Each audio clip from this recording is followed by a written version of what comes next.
And Soviet union तो बचा भी नहीं था। तो भाई हमें यहाँ पे ये पता चलता है कि जो वेस्ट है, यूनाइटेड स्टेट्स ऑफ अमेरिका, उसकी आदत ही है कि प्रोमिसेस करना और फिर उसके बाद तोड़ देना।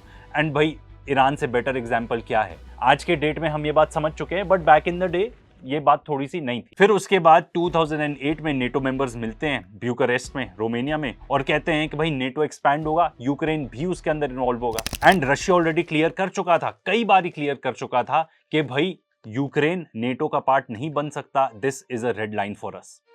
फिर 2014 में यूएसए कू करा देता है यूक्रेन के अंदर, एंड उसके कुछ टाइम बाद ज़ेलेंस्की इलेक्ट हो जाता है to become the president. And leaked audios भी सामने आ चुके हैं जिससे ये बात क्लियर है कि ये कू अमेरिका ने ही करवाया था। जो असिस्टेंट सेक्रेटरी ऑफ स्टेट है विक्टोरिया न्यूलैंड, वो तो फोन पे थी और ये डायरेक्शन दे रही थी कि यूक्रेन के गवर्नमेंट में कौन इन्वॉल्व होगा, कौन नहीं होगा। फिर इसी दौरान मिन्स्क अग्रीमेंट्स भी साइन होते हैं। एंड मिन्स्क अग्रीमेंट साइन इसलिए किए गए थे क्योंकि बहुत बमबारी की जा रही थी रशियन एथनिक लोगों पर, जो डॉनबास रीजन में रहते हैं, जो एक्चुअली यूक्रेन का पार्ट था। आज के डेट में अब रशिया ने उसको कॉन्कर कर लिया है, उसके बारे में आगे बात करते हैं।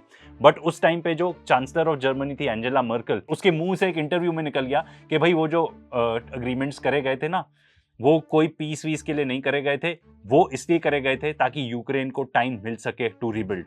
एंड उनकी आर्मी किसने रीबिल्ड करी? यूनाइटेड स्टेट्स ऑफ अमेरिका ने। तो भाई अमेरिका ये सब क्यों करना चाहता है? क्योंकि अमेरिका एक ग्रेट पावर है, रशिया एक ग्रेट पावर है, एंड वो इस सब को, इस पूरे दुनिया को एक ग्रैंड चेस बोर्ड की तरह देखते हैं। एंड ब्रेजिंस्की एक बहुत बड़े विद्वान माने जाते थे, एंड वो एडवाइजर थे टू द अमेरिकन प्रेसिडेंट्स, उन्होंने ही ये पूरी स्ट्रैटेजी बनाई थी।